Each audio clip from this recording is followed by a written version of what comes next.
Well, I'm getting excited all over again because earlier this week, you may have noticed that I wasn't here, and that's because I was following the sun. So we ventured to the Northwest Province to fulfill what for me, of course, was a bucket list item. So an absolute dream of riding in a hot air balloon, while of course we are on our campaign here on Morning Live of Following the Sun.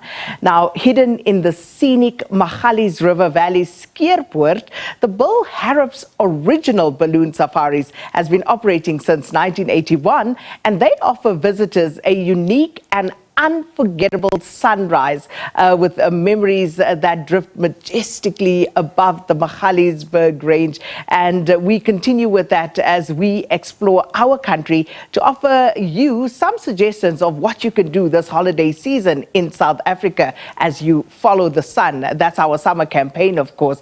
So let's take you there to show you what I got up to along with members of the team at the Bill Harrop's original balloon safaris. And CEO Dale de Klerk and Chief Pilot and Director Tracy Robb were there to welcome us and take us on that adventure.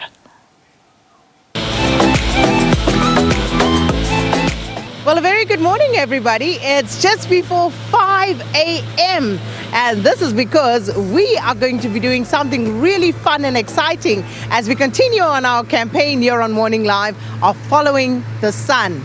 And this morning, we're going to go on that hot air balloon, and I'm so excited to go on this safari, and that's because it's a bucket list item. Now, we are in Skeerpoort, and this is 24 kilometers south of Brits, but only 7 kilometers from Harties. We are here in Skeerpoort with Bill Harrop's air balloon safaris. I got that right, Dale? Bill Harrop's original balloon safaris. It's original balloon safaris. So let's talk about the originality of it.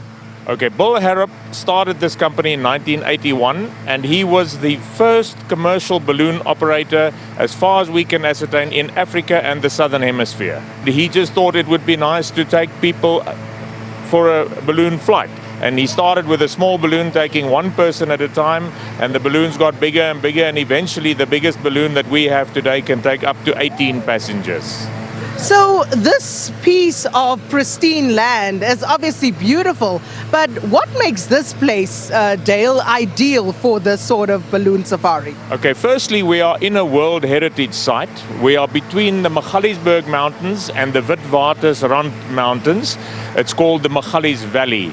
The nice part about this valley is firstly the scenery, but secondly, we have the most ideal weather for ballooning in the world. It's very calm, as you can see, there's hardly any wind, and once you get airborne, you should be able to see Harrop Dam.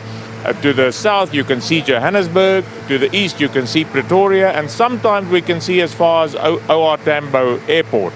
And of course, the scenery here with all the heritage in this area is just amazing.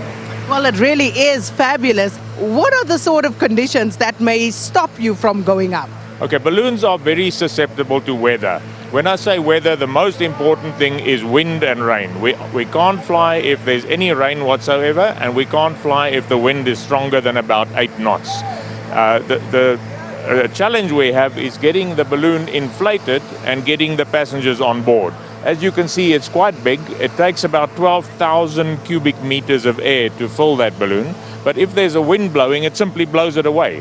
So we need to anchor it down onto the vehicle and get the passengers in, and then we can fly.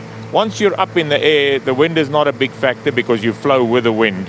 But then you've got to land again, and of course, if there's a strong wind, you don't want to hit into anything like power lines or vehicles or buildings or anything like that. Who's allowed to go up? We have a restriction of children under 7 years of age and below 1.2 meters of height.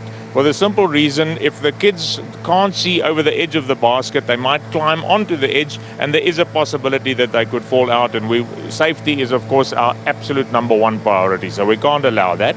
And then, of course, the burner makes quite a noise, and the children are very sensitive to the noise of the burner. So anybody under 7 and under 1.2 meters, we can't take. Above that, we've had people here of 98 years old, I think it was, and not only one, we've had a few. We've even had full quadriplegics, we've had paraplegics, we do accommodate them, we make a plan to take them with. So almost anybody can go for a balloon flight, provided you don't have any illness, provided the ladies aren't pregnant, and provided you haven't had an operation in the last 6 months where you've had anesthetic. How often do you operate? We fly 7 days a week, weather permitting.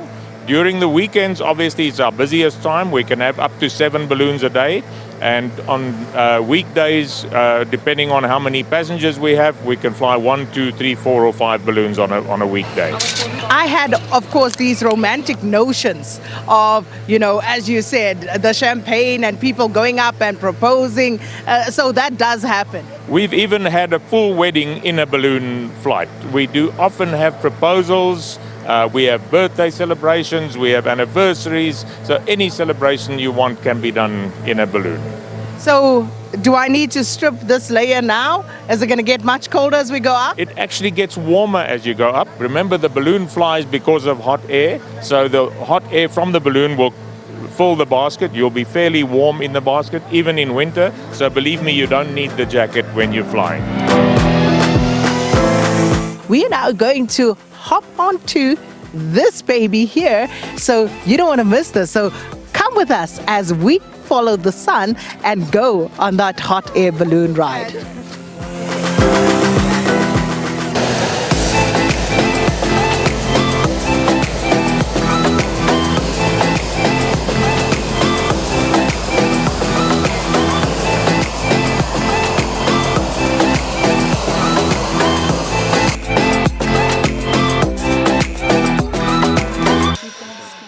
So now we are airborne, and we did say it's our campaign, following the sun. And as you can see, the sun just coming over the Witwatersberg at the moment. Tracy Robb is, of course, the chief pilot here. So she's going to talk to us about what we're doing and, of course, where we're going. Tracy, how far up are we?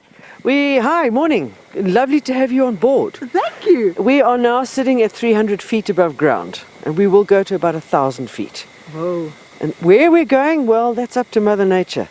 So you're not going to, you can't determine where we're going entirely?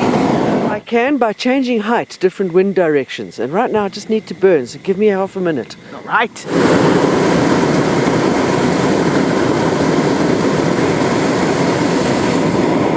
I'm back. And that's, of course, a scorcher, and Tracy has to burn, and then we can talk for a few seconds in between. So you were saying that you can actually try and determine where we go and where we land, for example. We can do that. We different height, you have different wind directions, which would affect the balloon. So between ground and 1,000 feet, you could probably have 3 or 4 different wind directions. We're very fortunate today. It's very calm, so we're probably going to be like a bit of an elevator, up and down. Tell us what we can see below us, because it's beautiful. Below us we have the Magalies River, which flows into Harrop Dam. It starts outside Magaliesberg. This area is known as Skeerpoort, and then further down we've got Remhoogte and then Hekpoort, and it's part of what we call the Magalies River Valley, which is formed by the Magaliesberg Mountains to the north, which is one of the oldest existing mountain ranges in the world. And there's incredible history in this valley, both cultural and natural. And, we've got vulture colonies on the mountains here. There's lots of hiking trails. There's game lodges. There's so much history in this valley to tell people about. And the whole area was recently declared a biosphere. So it is protected, which is fantastic. So why do you tell us to wear clothes? Because now we're overdressed, and we were told we might have to strip these layers. It's safer to tell people to wear warm but peelable clothing because of the changes in temperature. So it's just for us safer to tell people, bring a jacket, you can always take it off. And of course, the burners, they are scorching hot. How do you manage to do this every day? I've been doing this for 44 years. My first flight for Bill Harrop's was in 1983. So I've been part of the company since 1983.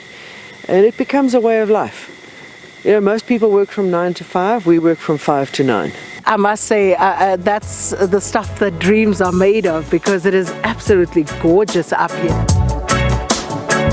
there's so much to see, and the best way to do it is actually to come and see it for yourself, because wow, have we chased the sun in the Northwest Province this morning, and it just is something that I thought it would be, and so much more. Any last words from your side, Tracy? Come and fly with us.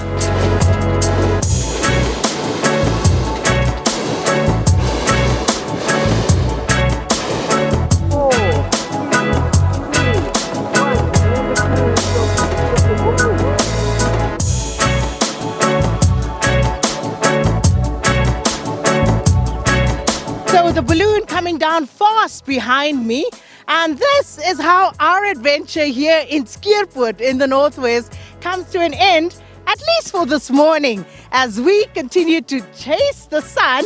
And it feels like the balloon's going to swallow me, so let me get a move on. But, you know, this is us here on Morning Live, chasing, or should we say, following the sun. And sometimes we do chase because we might miss the shot. Cheers. To the best presenter. Thanks.